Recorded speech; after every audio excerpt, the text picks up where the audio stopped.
nurse at Hotel Dieu in Kingston. And my father was a Chinese immigrant, and he came from Hong Kong in 1952.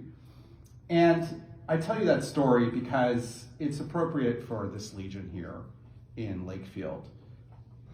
My parents came here because Canadian soldiers both defended and liberated them during the Second World War. I literally would not be standing in front of you here today if it weren't for the sacrifices of Canadian soldiers some 80, 90 years ago in two very distant places around the world. It was in December 1941 that Canadian troops from the Royal Rifles of Canada and the Winnipeg Grenadiers, 2,000 of them, young boys from Winnipeg and Quebec City, defended Hong Kongers from a vicious assault by the Japanese in December of that year. Hong Kong actually is Canada's Pearl Harbor. The Japanese attacks on Hong Kong and Pearl Harbor took place simultaneously. But we often forget about it because they have two different dates. Because Hong Kong is on one side of the international date line and Hawaii is on the other side of the date line. So people often forget they actually happened at the same time.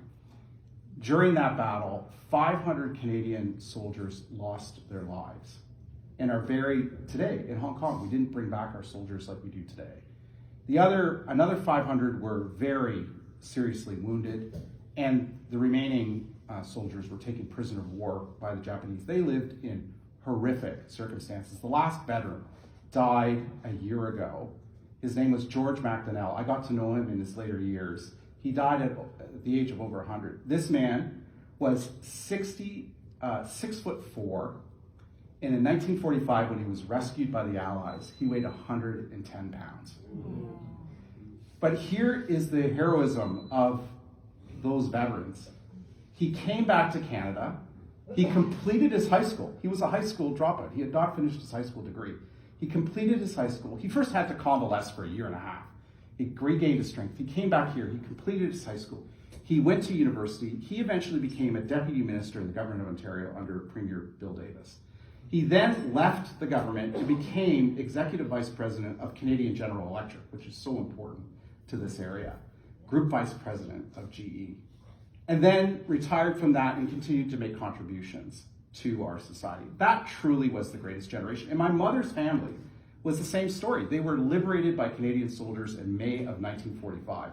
7,000 Canadians died in the Netherlands liberating the Dutch in 1944 and 1945. They also are buried in cemeteries across the Netherlands. So my parents came here because of the sacrifices made by members of this Legion in decades past. And we all owe a great debt of gratitude to that generation, and we also owe it to them to double down on the efforts as conservatives to build this country in the spirit of sacrifice that they so ably did so many years ago. And so that's, I think, the way I'm going to leave this, because I want to thank all the veterans here who have served in the Canadian Armed Forces. I want to remember the veterans past who have, from this community, defended this country. And I want to thank you all for coming out during Remembrance Week to support Michelle and our efforts in Ottawa. Thank you very much.